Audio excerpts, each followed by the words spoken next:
Thank you. Thank you. I'll call the meeting to order of the Joshua Basin Water District Special Meeting of the Board of Directors Wednesday, June 10th at 5:30 in an effort to protect the public and prevent the spread of the COVID. In accordance with the governor's executive order, the public may view and listen to this Board of Directors meeting online, and there will be no public location for attending in person. I'd like to ask the general manager if he'd lead us in the flag salute, Pledge of Allegiance. Ready, begin. I pledge allegiance to the flag of the United States of America, to the republic for which it stands, one nation, under God, indivisible, with liberty and justice for all. Indivisible, liberty and justice for all. All right. Well, welcome everyone. Determination of a quorum. All right. President Johnson. Aye. Here. Vice President Unger. Here. Director Hund. Here. Director Reynolds. Here. Director Flowen. Here.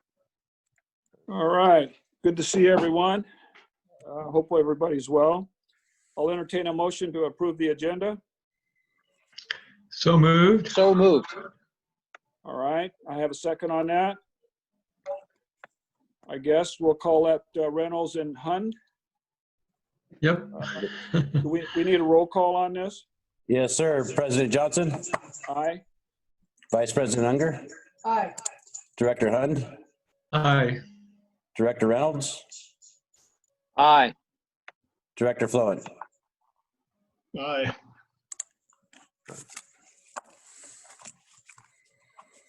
I'll pass item number 5, public comment. I assume they were supposed to be submitted, and I asked, and there were none. So thank you. Item number 6, consent calendar. Matters on the consent calendar are considered routine in nature and will be enacted upon in a single motion without discussion. Any board member or member of the public may request that an item be removed from the consent calendar and acted on separately. We have the draft meetings from the May 20th meeting. Entertain a motion. So moved. All right, is there a second? Second. All right, General Manager. President Johnson.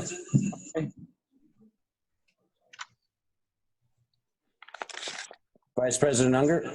Aye. Director Hund. Aye.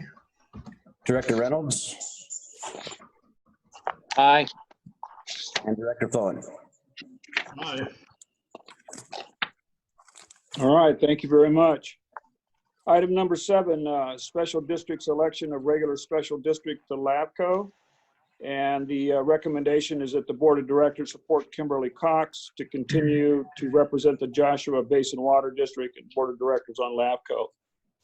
Any discussion on this? Just that Ms. Cox is the current incumbent for that position and is also a member of the Mojave Water Agency's board and provides good representation for the desert areas out here. So it's staff's recommendation that we continue to support her.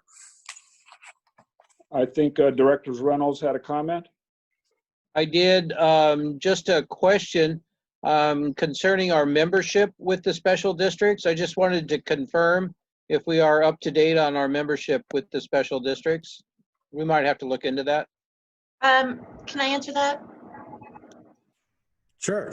Director Reynolds, it's currently for membership. We have not had membership with them in the past. It's in our budget for this year to begin membership.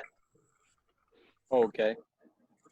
Oh, Fantastic. wait, I'm on CSDA. I'm sorry. You're talking about LAFCO, and yes, our membership's up to date. Okay. Sorry about that. No, Thank you you. answered both questions now. Okay. All right, I'll entertain a motion then to recommend Ms. Cox to the LAFCO. I'll make that motion. All right, Director Hund, is there a second? Second? Director Reynolds, all right, thank you so much. Then all those in favor, General Manager? Director Flowen, Aye. Director Reynolds, Aye. Director Hund, Aye. Vice President Unger, Aye. President Johnson. Aye. Thank you much. Item number 8, vehicle purchases, 2019-2020 budget additions. And the recommendation is that the board make necessary adjustments for 4 vehicles. And I'll request that the general manager speak to this. Perfect. And we actually took this before the finance committee at our last meeting. They recommended to bring it back before the full board. We had 2 of these vehicles planned to budget during the 1920 fiscal year that we're just getting ready to get out of. We chose to actually eliminate these 2 vehicles because we were starting up our large capital project with pipeline replacement and had several other things going on. And so we chose to remove those before it was approved by the board. However, as we approach the end of the year, there's been some staff reductions, a couple positions that weren't filled, especially for my position, from the assistant GM position, and then also a position on the CIRP, a labor position, and a couple of other studies that we had planned to do that weren't completed this year. And so staff is recommending that we utilize those monies to actually purchase these 4 vehicles that are listed here. 2 of them are Toyota Tundras that would be assigned to the production department. Those are the gentlemen who run around and take a look at all of our wells and booster stations and reservoirs throughout the day. Both their trucks have well over 120,000 miles, I believe, on both of them, and are in need of replacement. Definitely going on next year's budget if it wasn't on this year's. And then we also have vehicle 25, which is my vehicle that's up for replacement. And then one that we've talked about, or at least the topic in quite detail, is us leaving UTI that currently marks our USAs for us to perform those duties in-house. And so one of these vehicles, the Tacoma, let's say the Toyota Tacoma extended cab, it's actually a 4-door cab, I should say, is actually meant to house all of our high expensive meter reading equipment in permanently, and also have an area for us to store the new locating equipment that we'll be utilizing to perform those USAs out in the field. This truck would be parked in the service bay in our shop on a daily basis, just because of how much money would be installed in there. So, and then this current vehicle number 32 that would be replaced with this would actually go and still be used for another year or 2, going over to Brandon Warner, who is our lead out on the CIRP crew. Currently, right now, if he needs to get off the job site to meet another consultant or come back and do something with our plans, he's got to take one of the service trucks off site, which leaves them without one of the needed pieces of equipment that they need out there on the job site. So the total of all 4 of these vehicles comes to $174,469.14, of which $88,726.28 was deferred from the 1920 budget. That concludes my report, and I'll be happy to answer any questions after public comment. All right, I'll start with Director Hund if you have any questions. No, I think I just have a comment, and that's what I remember when a friend of mine's dad got a brand new VW Bug for $2,000. And boy, vehicle prices have really gone up over time. And I mean, I support this. Kidding aside, the explanations are logical to me for the need for each of these vehicles, and it makes sense to me for Mark Van's replacement vehicle to be one that can carry more passengers, and it seems like a sound plan. And given that we've had some operational savings this year, we can take advantage of those in this year's budget to invest in new vehicles. I also wanted to say that I know that, you know, these Toyotas are amazing trucks and can maybe run out to, say, 200,000 miles. I'm sure we really put them through their paces, and when I worked for the state and federal government, when a vehicle reached that high of a mileage, if you wanted a reliable vehicle to conduct your operations, once you're up in that 120,000 mile range, to me it's appropriate to get replacement vehicles for them. And that's all I have to say. All right, Director Reynolds. Okay, well, I'm not a big proponent of replacing vehicles when they're just still practically brand new at only 100,000 miles. But it is what it is. Again, it's my job to approve the money. Whether it's a Toyota or a Dodge, that's our general manager's decision.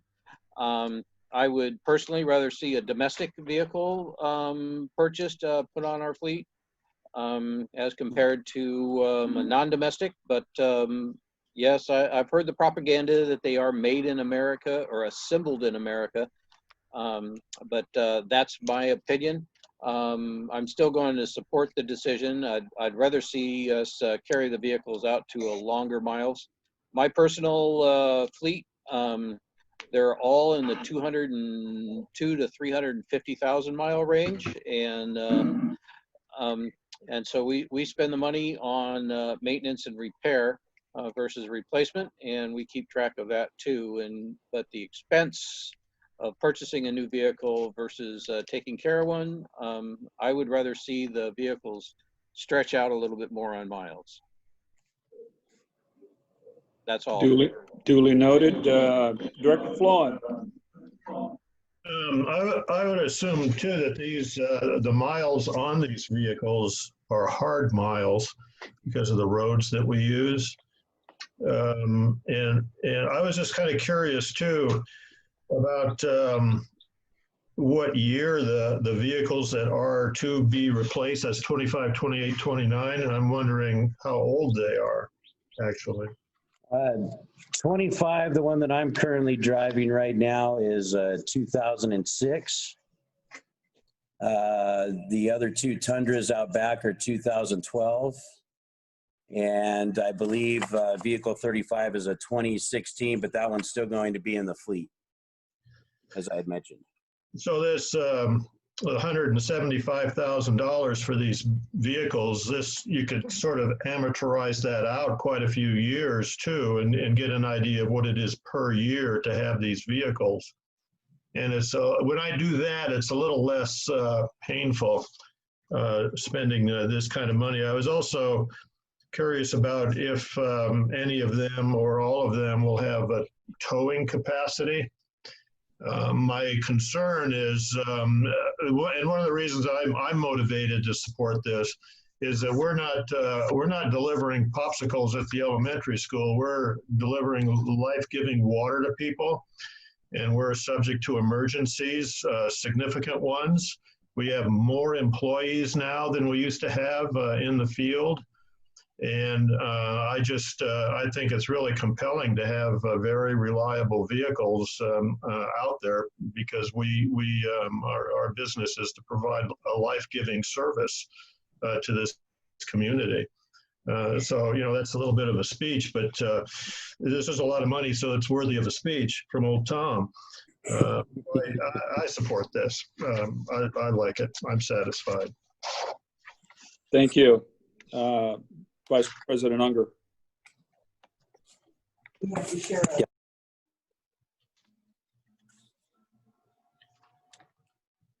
Sorry, we're sharing a microphone here, or speaker or something, so we're getting a lot of feedback.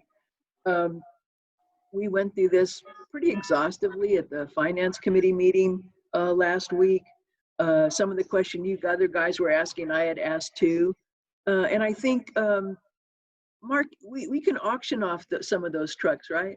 Correct, yeah. So they won't just, they're not going to be door stops. And I think everyone else answered, they had questions that I had, so I'm good. All right, thank you. I'd like to say to Director Hunt that Volkswagen is probably worth a lot more than these Toyotas they're going for right now. But I underestimated I underestimated Director Reynolds by about 50,000 miles per vehicle, so Mike, forgive me. But we exhaustively went through this at the Finance Committee, and I too support what the rest of the board has recommended here. So I'll entertain a motion for that. To approve, we make the necessary budget adjustments and approve the purchase of 4 vehicles. Do I have a motion? I'll make the motion. All right, is there a second to that? All right, I'll take that second. Vice President Unger. All those in favor signify by saying aye, or excuse me, General Manager. Yep. President Johnson, Aye. Vice President Unger, Aye. aye. Director Hund, Aye. Director Reynolds, Aye. and Director Flowen. I think we got it. Yep. All right. Excuse me, You want your PowerPoint up right away here? it's the 2021 budget, and I'm not sure who's directing this. This is Mark. I'll be doing that. All right. All right. And Roman. Yes. Good evening. I am going to cover the contents of the staff report first, and then I will give you an opportunity to ask questions, and we can go into further detail if you'd like to do so. We had 2 sessions with the Finance Committee on this particular budget, this proposed budget, and so I think we've talked about it pretty exhaustively. The first component that we really covered more heavily was the revenue side. So because of what is occurring right now with COVID, we did build in some more conservative revenues into the 2021 proposed budget. We actually reduced our metered water sale revenue by 5%, which amounted to about $156,000.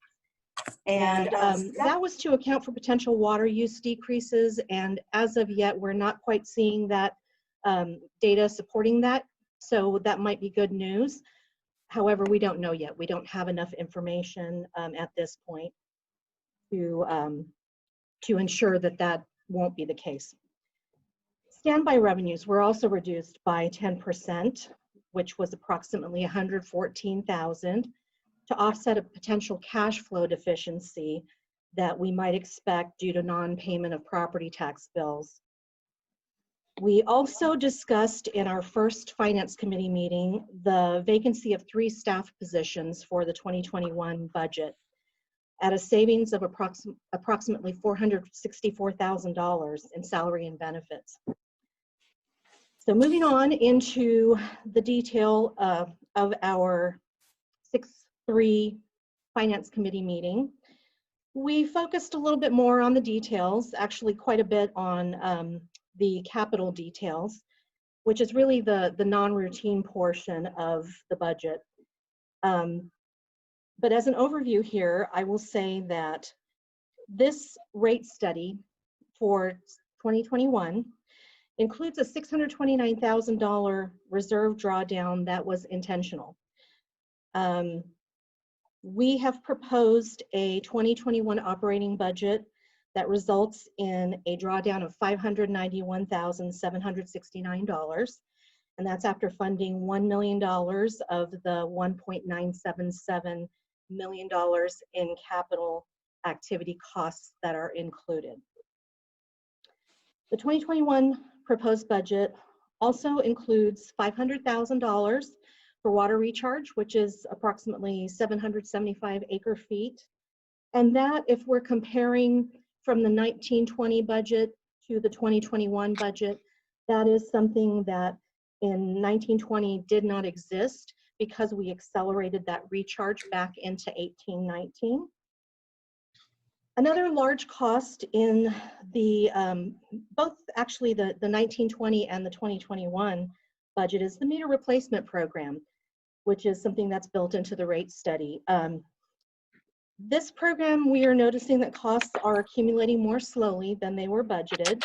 And this is something that Susan predicted already last year, and we are seeing this come to fruition. That's good news. And last year there was some discussion about the potential for using that funding for other purposes. Right now it's designated by the board in a specific reserve, but that could be reassigned by the board if they so choose. All right, and moving on to capital items. The rate study funds $1 million in capital costs, while the proposed capital costs in 2021 actually amount to $1.977 million. We have some big ticket items in there, such as well 14 4-log treatment, and we have the Tilford CIRP project. So those two, 500,000 and 800,000 for those two respectively. And also we're wrapping up the Saddleback CIRP project as well. That's another of the larger items in there. So this level of capital spending results in a reserve drawdown in total of $2.568 million, including an unplanned reserve drawdown of $1.164 million. So that's approximately 11.65% of our reserves. So what this means basically is that in our rate study, we have specific items that are included. So we have an equipment and technology reserve, we have a building reserve, we have a reports and studies reserve, and we have, of course, the meter replacement program, but we don't have any specific reserve for capital costs other than those that I just mentioned. But it does provide for $1 million of capital spending. Aside from that, we have no capital funding in this particular rate study. Again, in addition to that $1 million. So this capital funding changes from year to year in the rate study, and it does increase over time. Starting in 24-25, that capital funding really starts to spike up, and so that's good news there. But in these earlier years of the rate study, it is actually set at $1 million. So now I want to also touch on some items, some major items that aren't reflected in this particular budget. And that first item is the early CIRP loan payoff, which we really hoped we could address this year. And also the CalPERS unfunded liability accelerated pay down. So those were some liabilities that we were hoping we could really reduce. Now, we have had to defer that because of the reduced revenues and some other factors in this budget. Not reflected also is a probable $1 million IRWMP or WIMP grant that General Manager Ben expects to be funded this year, this fiscal year. I mean, we're almost at the end of it, so most likely it looks like it'll be next fiscal year. And if that materializes, that will be a wonderful bonus, I'll call it. We did not build it into this budget. We also did not reflect any potential costs for Chromium-6. So this is a program that is, as far as I know at this point, it's sort of in limbo out there. We know that originally it was supposed to be in effect, I think 2020, but that also 2020, but I don't have any updated information on that other than we don't anticipate that this year will be the year, that 2021 will be the year that we have to address it. So I didn't mention earlier, if you happen to notice that I had an asterisk in the $464,000 savings that I mentioned at the beginning, related to the staff cuts of 3 positions for 2021. And what I meant by that asterisk is that I want to point out some challenges with reading the salaries in the budget document. And so one of those challenges is that because staff wear many different hats, we have our salary attributable to different departments. And that becomes evident when we look at the salary comparison report that I included. We may split an employee among 2 or 3 different departments. We also have a split of our compensated leave. And so that is recorded in an allocated or shared department. So for this reason, it's not as simple as just looking at the salary line in each department and equating that to the number of employees that are assigned to that department and just dividing it. That is, you know, from my experience dealing with the budget over the years, that is what most folks tend to do. And so it's a little more complicated than that. So I also wanted to mention that regarding that $464,000 savings from the 3 vacant positions, it's when you look at the salary comparison report, it is not apparent as a $464,000 savings because it is offset by various additions such as a new operations position, contracted salary increases, reclassification of an independent contractor to a benefited employee, a change to a benefit calculation methodology, and a bit of an understatement in a 2019-2020 benefit calculation. So those items in conjunction with each other materialize in about $115,000 savings. So just to be clear on what that means. So in summation, the fiscal impact of this budget, in operating revenues, we have $7.669 million. We have $6.835 million in operating expenses before funding before funding reserves, which will be used for capital purposes. And those reserves that we'll be funding will be $1.814 million. Then we have also capital expenses of $1.977 million. And that results in a total deficit or drawdown, I like to call it because it's a drawdown of our reserves, of $2.568 million. The planned portion of that drawdown is $1.4 million, and the unplanned portion is $1.164 million. So that's kind of the big picture. I've prepared a PowerPoint if you would like to get into more detail. I have a summary first we can look at if you would like, and then we can get into any detail that you prefer to review. So please let me know what you would like to do. Well, let's talk about money. All right. So should we look at the PowerPoint?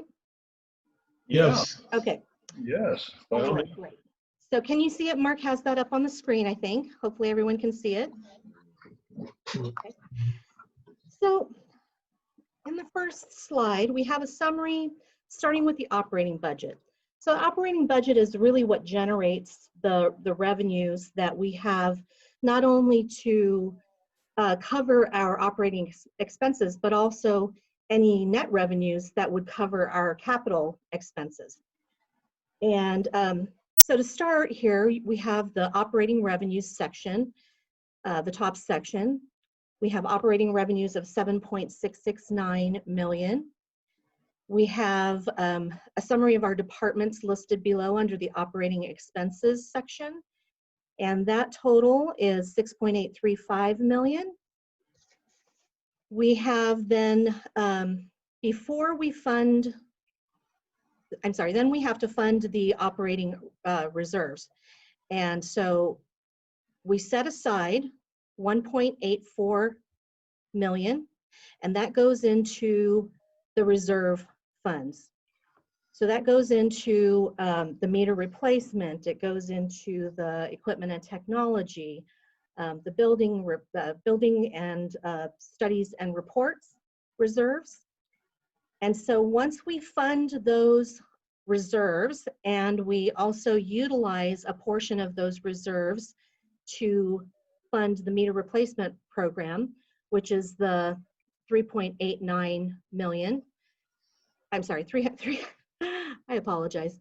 Okay, let me back up just a little bit. So the 1.814 million is the funding of the reserves. The 389,209 is the meter replacement program that we're pulling out of the reserves. So that brings us out to a net revenue, or in this case, a drawdown before capital expenses of 591,769. And that's versus the rate study intentional drawdown of 629,000. So in total, at that point, after the operating budget, we are actually on track with the rate study in total. Go ahead and advance that, please. I think we have a couple. Now, in the rightmost column, I have an example there. And it's a figure that's pretty close to what we have in our cash balances at this point. Sorry, I can't see it because my boxes are in the way here. Let me move that out of the way. Okay. So we have an example of a beginning balance. When we start this budget, we have a $10 million cash balance. As we fund these items, we will see that example cash balance draw down so that we can sort of look at it in context. All right, go ahead. There we go. Okay. So now we're on the capital portion of the budget, and this is just the summary here. But we have, in the first section, we have operations, capital administration, capital CIRP top priorities, and capital CIRP equipment. So we have here 555,000 in capital operations, 406,000 in capital administration, and 950,855 in CIRP top priorities, and capital CIRP equipment is 65,000. We can get into the detail of what all those are as much as you prefer. And that totals up to 1.977 million for capital expenses. And that leaves us, when we factor in that 591,000 from the operating budget drawdown, that brings us up to 2.568 million drawdown. All right, so now when we look in the rightmost column, our example balance, which started at 10 million, and granted we have about 10.8 million in the bank at this point in our LAF reserves, we have a balance then of 7.431 million in our example column, okay? That is a drawdown of about 25.69% of our reserves. Then moving into the actual cash flow that's available to fund this 1.977 million of capital expenses, we have our first item, capital revenue. That is actually just the remnants of the CIRP loan for 150,000. We have no chromium revenues at this point. We have the $1 million that I mentioned that is included in the rate study. So when we finish our operating budget, we have $1 million that is going into capital funding, any type of capital funding. It is not particularly specific. And then we have a reserve drawdown, which comes from those equipment and technology reserves, the building and the reports and studies of 253,375.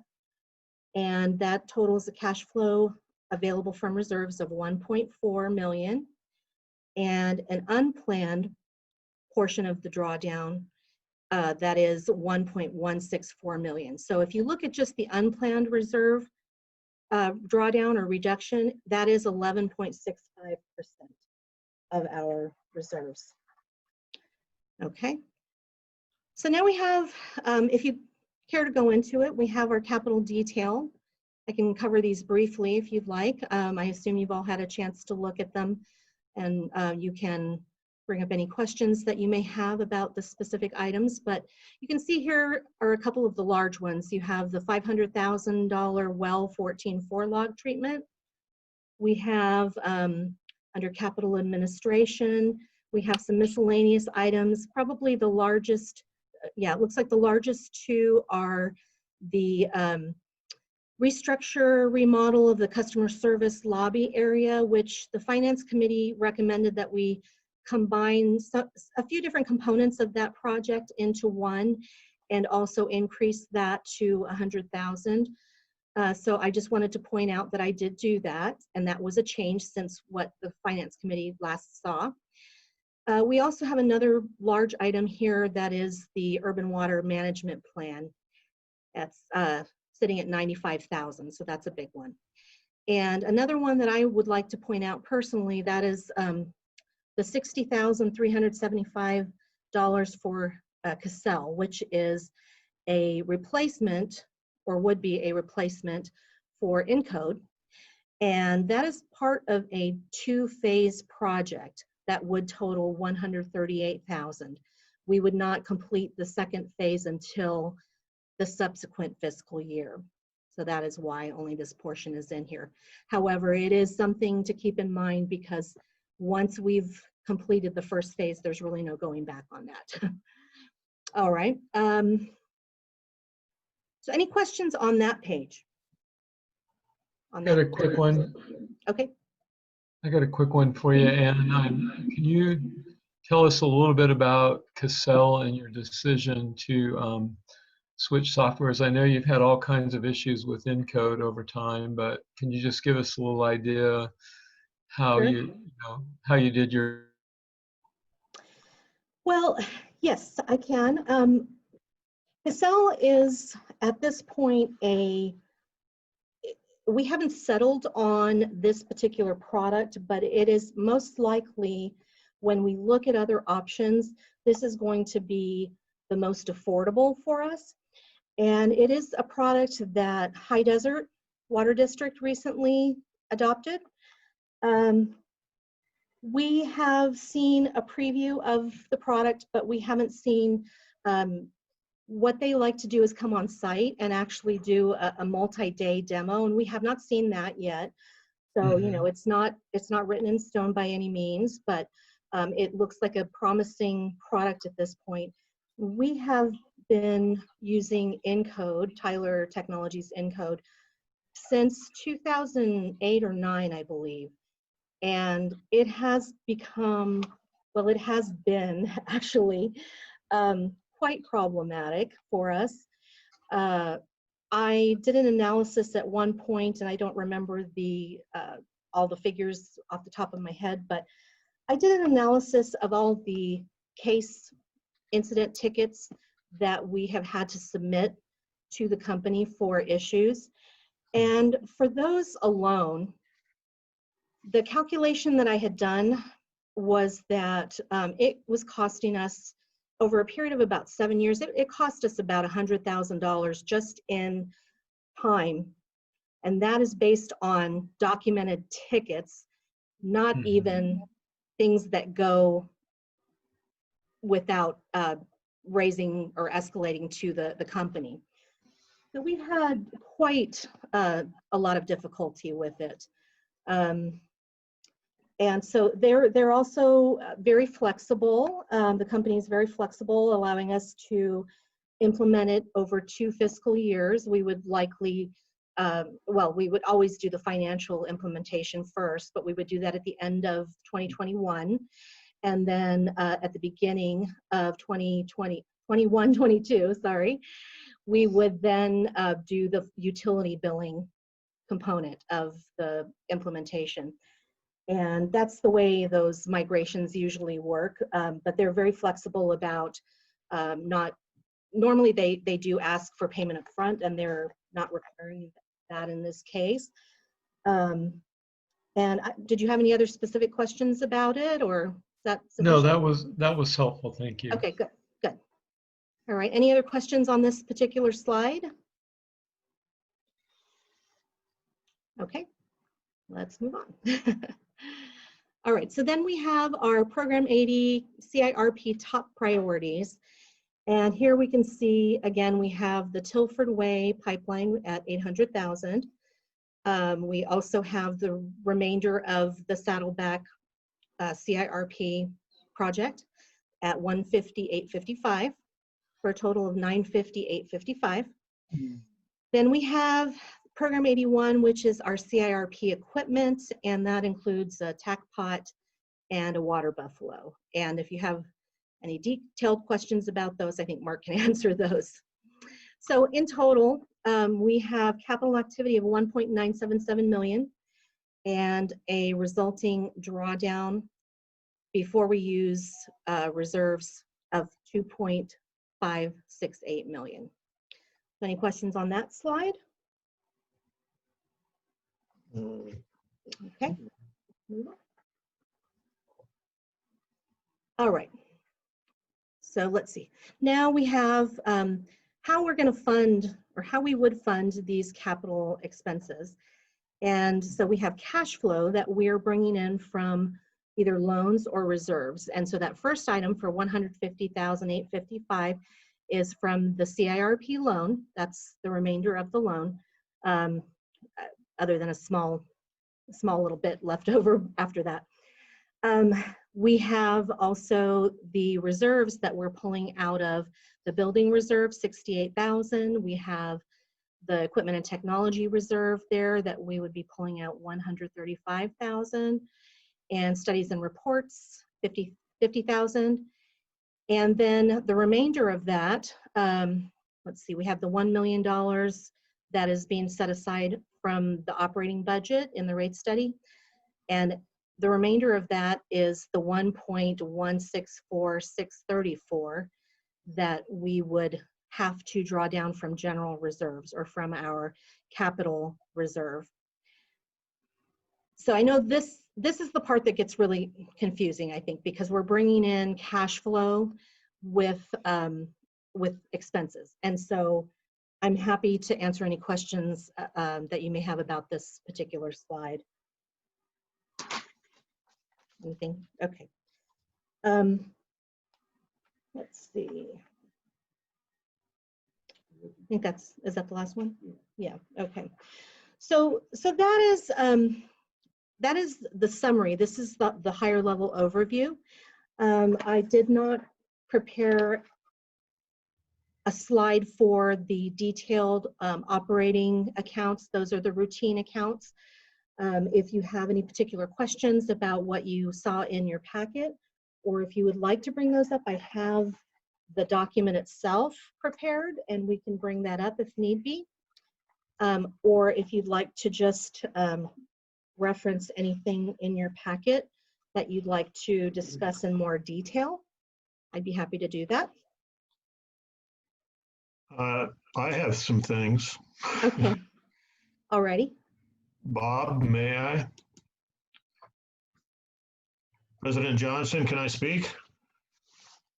Did we lose Bob? He's muted. Yeah, okay, Okay, there we go. Please, Director Florin. So these budgets, what I'm seeing here is that this is somewhat, it's a predictive kind of a crystal ball thing in a way, in that when we talk about metered sales and standby revenues and the fact that they may drop, that is a pessimistic view of what our revenues are potentially going to be. And you're being cautious about over optimistic about this stuff. Something else I was intrigued by was that you mentioned that there's a small amount of money in this budget to finish Saddleback project. And when I look at the, I have my handy strategic plan here, which is only a guide, it's not a contract. But it showed, for example, that with Saddleback, it showed in the 1920 fiscal year, $940,000 was budgeted for that. And yet when you tell me that you've got a small amount of that for Saddleback in this year, that tells me that the $800,000 that we have planned to use for Tilford is going to be used over a period of years.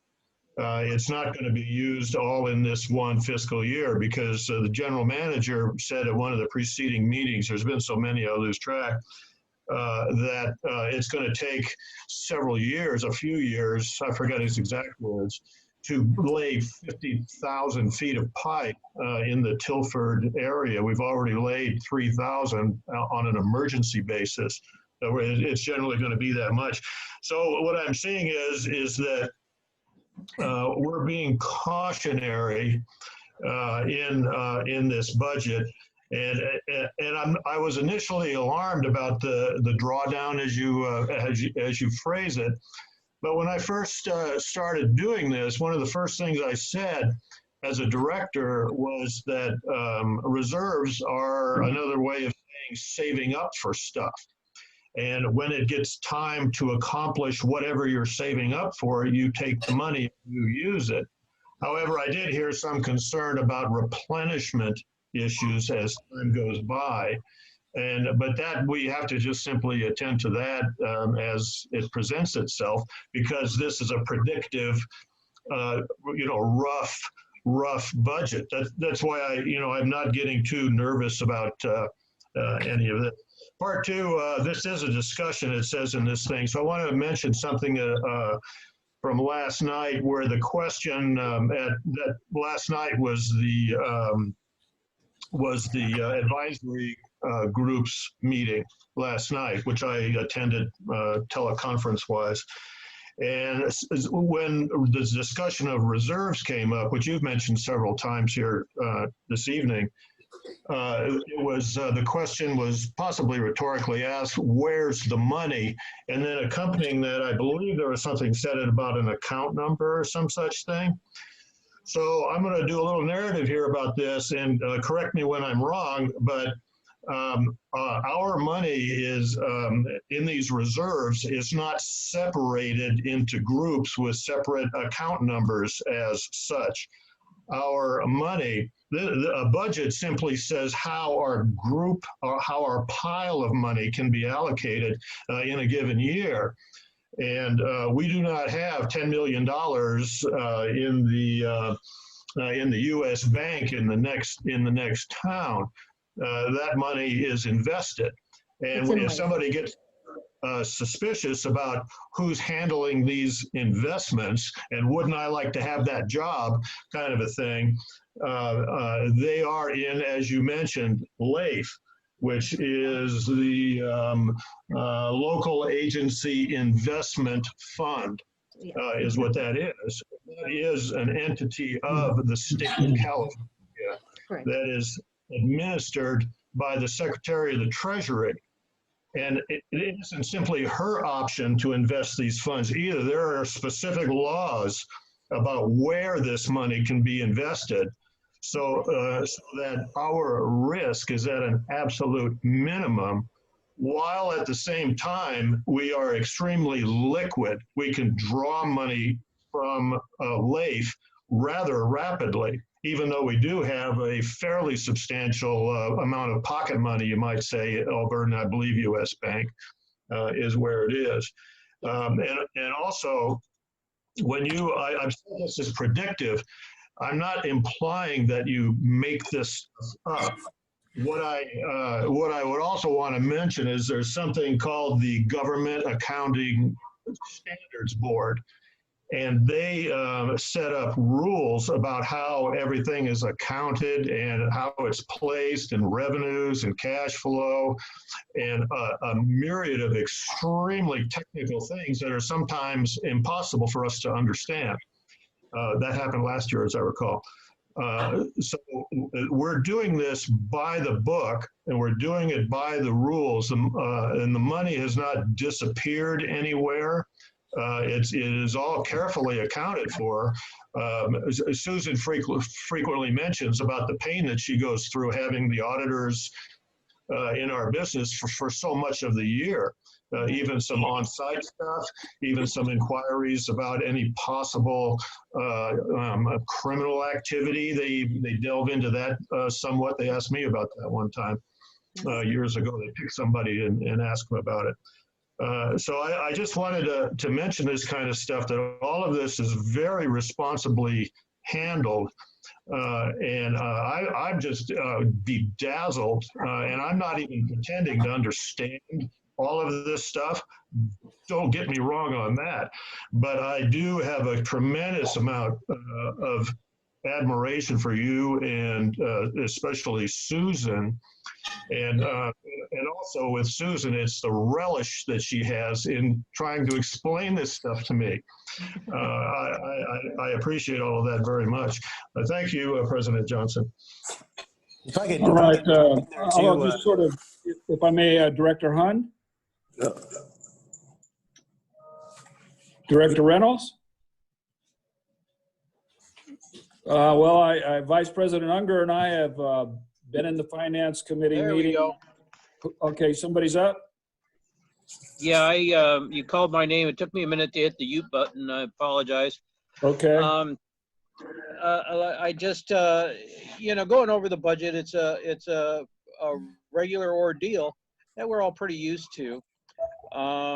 Spending down the capital reserves, again, it sounds worse than it is, but it gets to the point of, where are your reserves? The reserves, just a money we put in the savings for a rainy day, or are they put away or saved for a project or a purchase? And the answer is all of the above.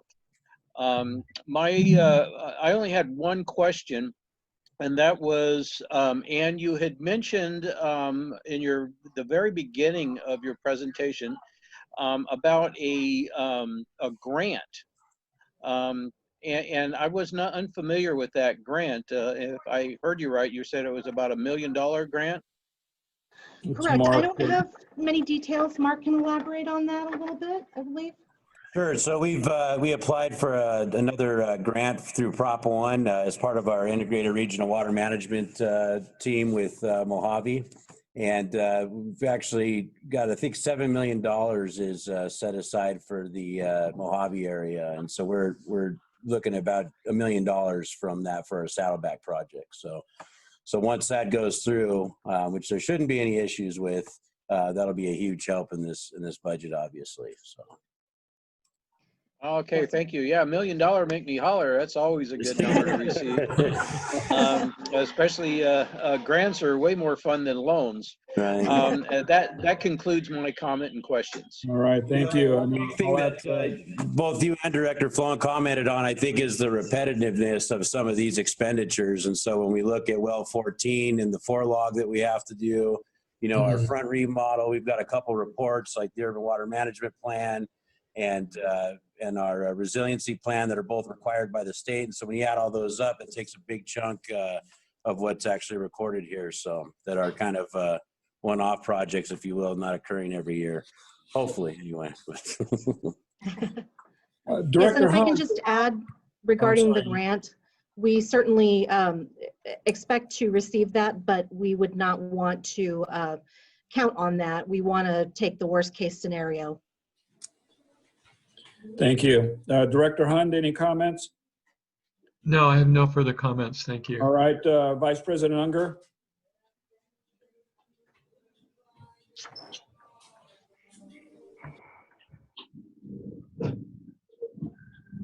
Yeah. Risk of feeding back here. We really, Bob and I went through the budget for 2 hours with Ann last week. I had a lot of questions. I really wanted to understand everything. I feel good. I understand. As far as we didn't get into the salaries, which is also another part of this, which we haven't got into yet. And I would like to thank Director Flowen. Yeah, every year we have to approve our LAFCO policy. Our audit is subject to GASB. There's a lot of things we do every year, but it can seem very mysterious to people. And when people say, "Oh, you got all this money in reserves, you know, you're raising our rates, why don't you spend it?" Well, we are spending our reserves, and our reserves are to be used. Want to keep, you know, a savings account. Certainly, everyone at home does, but it's time for us to use some of that, and you know, we have it. So thankfully, I don't think I have anything more at this point. I'm just looking forward then to the salaries, because that was looks confusing. Okay. All right, I'll piggyback on that. I'll say that thank you, directors, Director Flowen, thank you. I will say that we have taken a pretty conservative approach on this. So worst case scenarios built in, and I feel confident that Ann and Susan have done a yeoman's job here. And we're looking at this. It sounds, as Director Reynolds said, a little more ominous than it probably is, but I do think it's doable. I think it's realistic, and I think we're on safe ground. And with that, I'll turn it over to the general manager. No, we're actually prepared to go over the salary budget comparison as well, and has that prepared. So we can continue through there. So what I have here is what we present every year with the budget, in total look at salaries between the original 1920 budget and the proposed 2021 budget. So this is our 1920. And this shows really where those positions live. So we assign them to a department. Let's look at the first section. We have production with 4.5 positions. The first being the AGM of operations, which was actually turned out in the midterm budget that we're looking at with our documents tonight to be unfilled. However, if that position had been filled, that would have been split between production and distribution. You can see that half position also in the next section down in the distribution position. The distribution department. And in the production department, we have 4 other positions: a water production supervisor, 2 operator 2s, and a water quality specialist. So we don't have details of these because, again, like I said, we split them among these departments, and we also split them with the compensated leave. And so when you bring it all together and look at it in total, it really is much more simple than trying to follow those individual departmental changes from year to year. So what I have, you can see in this particular year, 1920 original budget, we have in color there another position, AGM controller, that was split between administration and finance. And we had the director of administration, that's in green, and that was split between administration and human resources. If you'll scroll down a little bit more. Okay, so and then we have the directors, who are also considered to be employees. And I've also indicated for the board's information how many of those positions relate to the field operations, and how many of those positions are really more administrative in the office type positions. And then we have the 5 director positions. So in total, you can see here we had 19 field operations positions, 10 administrative type positions, and 5 director positions, for a total of 30. Oh, it says 34, should be 35. Oh, 34, I'm sorry. All right, it's been a long day. Okay, and then the total of the salaries is $2,492,000, and the total of the benefits related to those positions is $1.126 million. And combined, I don't have the combined total, but when we compare this with the next page, if you'll go to the next page. Okay, this is the 2021 proposed payroll budget. And what I've done here is actually, I've indicated more precisely how those splits are occurring. So some of the positions that on this report were not indicated as splits in the past, I'm actually representing them now in very minute detail to match what is happening on our general ledger. And so if you'll scroll down just a little more, Mark, you can see, okay, there we go. So you can see under customer service, for example, we have an accounts receivable technician who spends a lot of her time with customer concerns and issues. And so we attribute half of her time to customer service. She's included in that 4.75 positions that customer service has attributed to it. She's also listed in finance as 50%, and that is because she does the billing and she is heavily involved in that finance side of that job. But because, again, because we all have so many different overlaps within departments, this is more representative of where the employee's time is being served. And so we have here a couple other items in color. Near the top of the screen, we have, oh, wait, back down. Down a little bit more down. Yeah, there we go. Okay, so then under customer service, we also have the general office assistant, who is now in this year's budget, we have that budgeted as a 3/4 time position. And that her time is being attributed 3 ways: to customer service, to administration, and to finance in the next fiscal year. So you can see her there at 1/4 in each department. Then we have the AGM controller still, and that split is actually more accurately 60/40 in red. We have, again, the director of administration, and in more precise detail, we have a 65/35 split between administration and human resources. And let's see, I think that's it. And then near the top, if you go back up, I'm sorry, I'm skipping around. I keep pointing at my screen and I keep forgetting that you can't see that. So you can see there we have the AGM of operations, which is in production and distribution because it's a split position. It's unfilled in this year. We have under development, the development coordinator, which is an unfilled position in this year. And then if you scroll down a little bit more, Mark, to the next, okay, a little bit more. Okay, so then we have, we kept these sections separate because these were positions that came from either the organizational assessment that we did some years ago, or from the capital improvement program. So you can see there that we have also the purchasing and contracts administrator position unfilled for 2021. And then we have our 5 CIRP crew.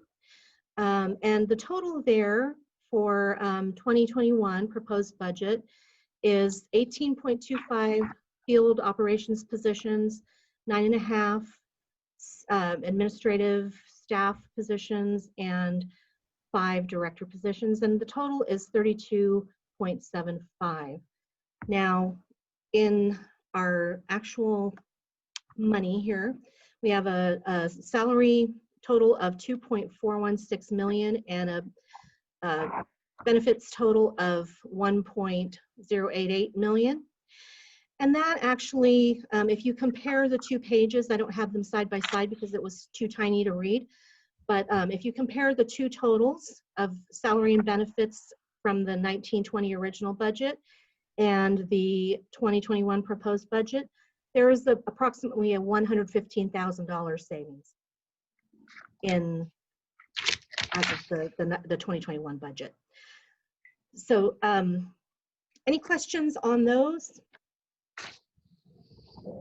Well, I think anytime, I don't have any questions, but anytime you can find, I look at about a 2% reduction for this year versus last. So that's certainly in our favor if I'm reading this correctly. Correct. So thank you, Ann. I'll entertain questions. I'll start with Director Reynolds. Okay. Time delay. There we go. I had to unmute, guys. I'm Okay. all set on the question. Go ahead, Mike. I've already asked the questions and Okay. they've been answered and I'm satisfied. Yes, sir. Director Hund. Just a quick comment. Once again, I'd like to compliment Ann and Susan, everybody that worked on this budget, and for your professionalism and for this presentation. And it's really great to have a breakdown like this to see all the different positions, you know, how they're split between the departments, how many person years we have, the ratio of the field and administrative positions, and overall that's a really nice looking ratio to me. I think those of us that have done a lot of field work in our careers like to see as many people out in the field doing field work as possible, and I'm sure Mike can relate to that as a business person that does a lot of field work. And you know, we also have to keep in mind that customer service, maybe it might be in the office, but you know, they're not administrators, they're actually, you know, providing a service. So so really when you look at it that way, you know, it's, I don't see us as being a real top heavy organization, and certainly the functions that you all provide administratively are really, really crucial to ensuring our legal compliance, our obtaining grants, you know, taking care of HR matters. I also want to say that, you know, Sarah is administrative director, but she also is your HR officer, and that alone is a very demanding job. And I know there are other entities where that is a separate position, and likely someday it will be for this organization. But, you know, you guys really wear a lot of different hats and get a lot of stuff done. And so I just want to compliment you all, and also compliment Mark stepping in into his new position, and you know, keeping things going without hardly any, you know, taking a beat at all that has occurred. And maybe my last comment, and it was back to the budget about being conservative in our organization with 22 employees and a smaller budget, but also pretty substantial budget. We have a lot of revenue come in and a lot of expenditures going out. And we have also been very conservative in our projections as well. And all we have to do is look at the news the last couple days with all the new spikes in the coronavirus infections, with the you know, with the end of the stay-at-home orders, and we're not anywhere near out of the woods yet. And you know, it's at least right now, the way I'm looking at it in our organization is we're not paranoid, but we're being very conservative in our revenue projections. We're looking for cost savings wherever we can find them, and we're sort of girding our loins to figure that we're going to have to make it through at least the rest of 2020 and also 2021 with reduced operating revenues. And so I think you guys are spot on. I have a lot of confidence in you, and appreciation for all that you do for our district, and I'll say that as a customer as well. All right, so I gave a speech to Tom, but I'll cut it off there. All right, Director Flowen. I was just kind of curious if this is, even Bob might have an opinion about this, but these last couple of pages here, 35 and 36 at least, is this also, rather than just a financial tool, is this also a deployment kind of a tool where, say, if you see in a certain area someplace that something has, it's not as productive as you think it should be, could you then look at this and see how a person's time is divided and then make adjustments in staffing and stuff using this, or do you just use common sense? I'll step in here. I think the general manager has been looking at this, and I'll speak for General Manager Van here for a second. I think he's looking at some efficiencies, and I believe that's forthcoming as we go down the road. So to answer your question, Tom, I think that's probably pretty fluid, and yes, he's probably going to do as Rebecca says with the peanut in the shell and move it about.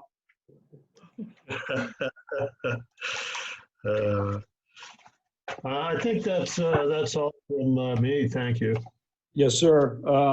Vice President Unger.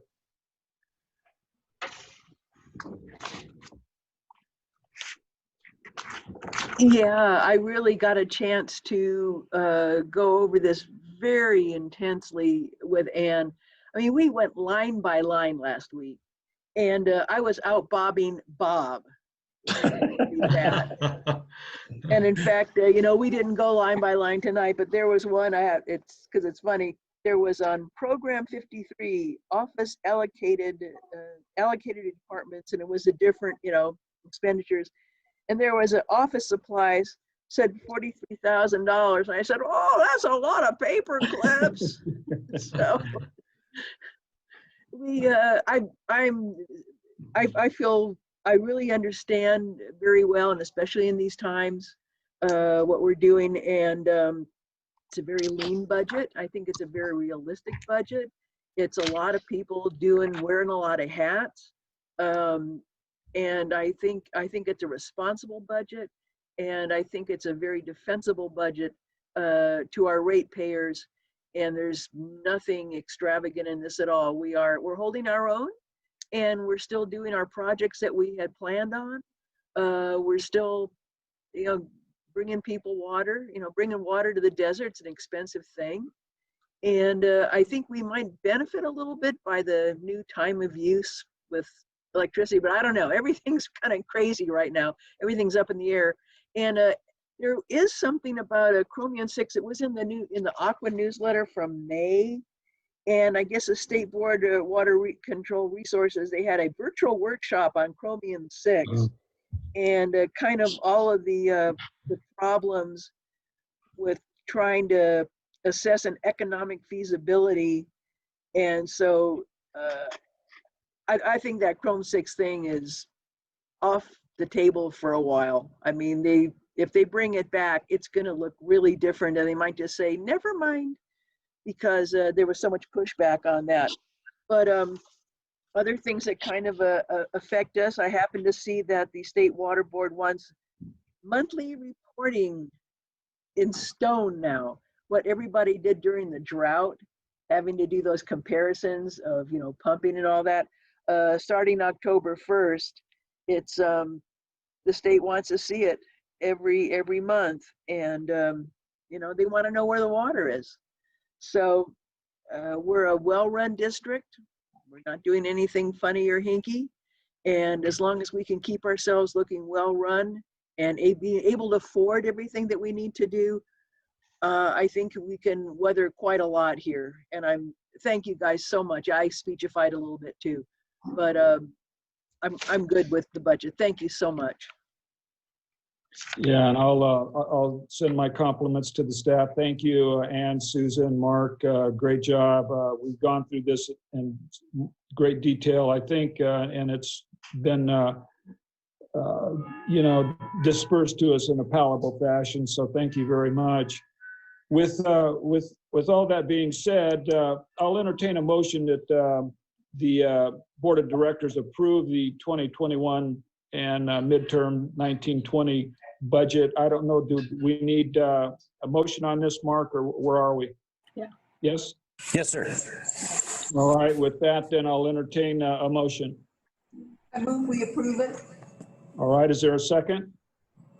Second. All right, the second is with the Director Florin. Perfect. General Manager. President Johnson? Aye. Vice President Unger, Aye. Director Hund, Aye. Director Reynolds, Aye. and Director Sloan. Aye. All right, well, with Thank you that, very much. I'll entertain a motion to adjourn. Could I say something, please? Yeah, go ahead. Okay, I'm sorry. I just wanted to weigh in on this. Oh, I'm sorry. Conservatism is the middle name of the finance department. So as all the 31 previous budgets that I've presented to the district, this is also a conservative budget. While we have approved the budget tonight, we will continue to monitor the revenues in light of COVID-19 very closely. That's already being done, as well as the collections and not only what we're billing, but how are the monies coming into the district. I want to thank Anne for the excellent job she did tonight. This is her first presentation. I know that she was really nervous about it. I should say her first budget presentation. She was nervous about it. She stepped in like a pro. It's really good practice for the future because she'll be on her own next year. So, anyway. All right. Thank you.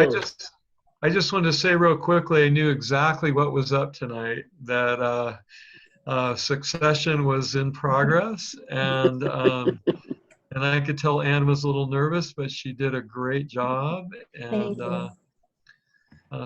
my congrats to both of you. Thank you. All right. Well, hopefully, President Johnson, may I make a comment? and with that, I'll entertain a motion to adjourn. Wait, I guess we want to stay online. Yeah. President Johnson, I think Jane wanted to make a comment. Oh, okay. I No, can't it's hear. Barb. Go ahead. Barb. Barb. Oh, Barb, Barb. I'm just want to reference the comment that Director Sloan made. I'm the one on the CAC that brought up about where the wastewater account was. And it's not that I thought anything was underhanded or suspicious. And I certainly didn't want to say, oh, gee, I'd love to have that job. I just wanted info on a balance and what goes in the account and if and where it was in the budget line items. And I honestly don't think there's anything wrong with whether it's a ratepayer or a CAC member who asks those questions. No, I didn't take it that way. What I kind of understand is that we have new people in our group, which I have enormous respect for, because attendance is frequently a problem at our meetings, and here you are. And I've got papers here that have experts saying that we should always talk about reserves and financing and stuff, because there are a lot of people in this town that are leery of what we're doing with the money. And simply what you did was you gave me an opportunity to publicize how responsible we are with our funding. And your comments are most welcome, trust me. And I am not in any way denigrating your opinions or your questions, because as someone, Victoria Fuller, once said to me, keep doing it, is what she said. And I subscribe to that. So I support you 100%, and I'm very appreciative of your questions. And as an American, you should be suspicious of your government to some degree. Okay, now we're looking for any final comments. Because that's why we're here. Okay, we are. President Johnson? Okay, President here Johnson? we go. Yes, ma'am. I know this was a special meeting, kind of a budget workshop. There wasn't any place in here for director's comments or meetings we attended, that kind of stuff. Or our next meeting. I'm not sure if we're going to have another meeting this month. I think we're scheduled for the 17th, are we not? Yes, sir. Yes. Okay. Yeah, we'll have a meeting on the 17th. I'm assuming we'll have committee reports, director's comments, et cetera, et cetera. All right, this was a large task tonight. I appreciate everybody's patience, so thank you. With that, I'll entertain a motion to adjourn. Oh, there she is. I hear Director Reynolds making that motion and Director Hunt seconding it. All those in favor? Aye. Aye. Thank you.